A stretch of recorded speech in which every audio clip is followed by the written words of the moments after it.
This is how it was with the City of Light. The place had a claim not only to be the capital city of France, but the world's capital too, at the forefront of developments in all fields of human activity, in art, in music, in literature and theater, in the sciences and in technology, in medicine and in policing and in architecture too. In a generation, Haussmann's rebuilding of the city had transformed it from something essentially medieval, a beast of putrefaction, into a modern city with nobler aspirations. The World's Fair of 1889 had seen the construction of Eiffel's Tower. Initially derided and intended to be merely temporary, in no time at all it became the beloved iconic landmark of the city, which no one would ever dream of tearing down. And across the river to the north, on the far side of the city on the hill of Montmartre, stood another great escapade in construction, half-built, the Basilica of the Sacred Heart, Le Sacré-Cœur. It's facile, but nonetheless true to say that we can only be aware of light with the existence of darkness, and both of them were alive and well in Paris.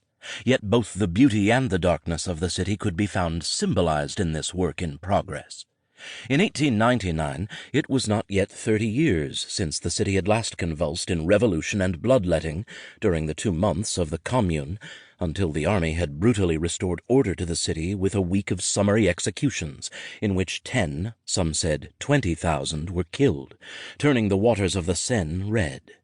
So, Sacré-Cœur, designed as both a memorial to the dead and a penance for the crimes of the communards. But where did the authorities of the status quo decide it should be built? Then on the hill of Montmartre, right in the heart of the revolutionary camp. And a clearer symbol of implied power it is therefore harder to imagine. And yet, where else should it be built than on Montmartre? Montmartre, the hill of the martyrs, so called because it is said that Saint-Denis, bishop of Paris, was decapitated here by pagan priests, fearful of the great number of his conversions. Then again, it is also said that after his head was removed with a sword, he picked it up and walked 6 miles, preaching a sermon as he went. So perhaps we should not take all old stories too seriously. Paris, like those old stories, was full of both darkness and light. For the forces of light we may count among many others the following: Maurice Ravel, Henri de Toulouse-Lautrec and Pablo Picasso, Guy de Maupassant and Émile Zola, Art Nouveau, Champagne, the cinematograph, telephony, the electric light itself. These and their friends represent the movement upward towards the light, the striving for better and higher things, and to look once at the surface of the city is to see these things and smile. But, appropriately enough, it is a French word that truly captures the nature of La Belle Époque, and the word is facades.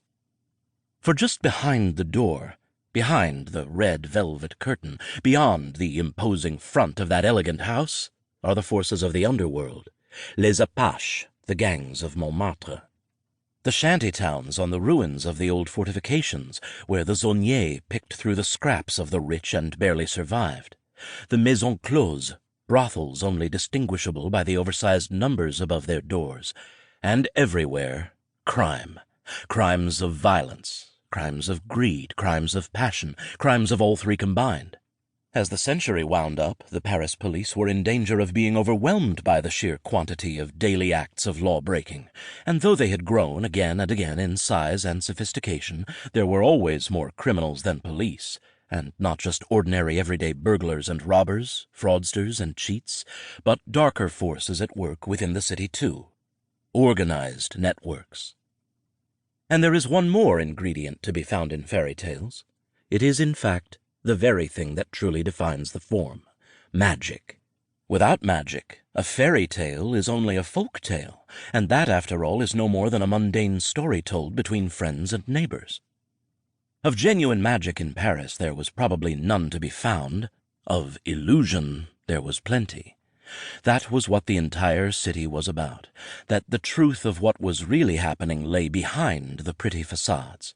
It was as if the whole city was saying, "Don't look at that. Look at this. I will show you what I want you to see, and you will be so dazzled by its beauty and its brightness that you won't look any further. You won't want to look any further. You know the darkness is there, but why look at that, when I can give you what you want? Pleasure." If there was one center of illusion in Belle Époque Paris, if there was one place where light and dark